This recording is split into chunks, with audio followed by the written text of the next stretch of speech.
There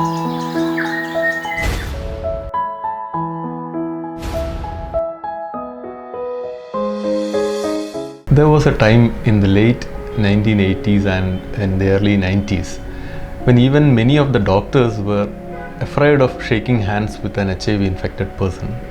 HIV was considered as such a deadly virus that the affected patient was dejected or thrown out of the house by the family members.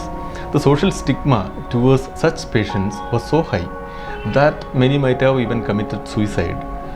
I came across a HIV patient for the first time in 1996, in the early days of my clinical practice. He was a driver by profession and the complaint was a non-healing ulcer. He was tested and confirmed HIV positive elsewhere.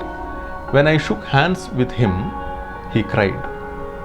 He told, "I am the first doctor who touched this body after being diagnosed as an HIV positive." Well, HIV is deadly if left untreated, but if treated, the patient may live without any threat on his life. Just like a diabetic patient, he needs to take daily doses and live happily. There are anti-retroviral drugs in modern medicine, but at least some of the patients complain of severe adverse effects of the drug. Many of those patients are unable to continue the ART medication as the side effects become unbearable. In such a situation, Ayurveda is a safer choice. There are Ayurvedic medicines which can act in a similar fashion as the ART drugs but without any single adverse effect. Let us understand what an HIV drug does. Before that, we need to know what HIV does in human body.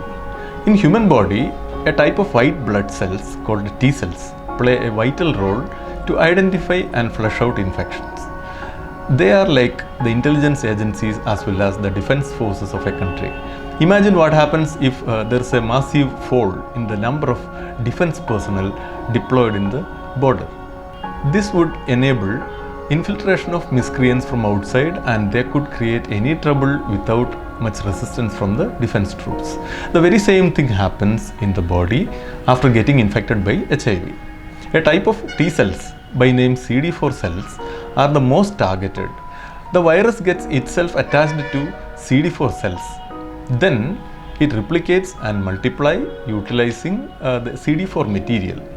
Finally, new copies of virus get created and the CD4 cell dies. Thus, there will be a gradual fall of CD4 cell count and a rise in the number of viral copies per milliliter of blood. The relation between the CD4 cells and the viral load in blood is just like a seesaw. When the viral load increases, there will be fall in CD4 cell count.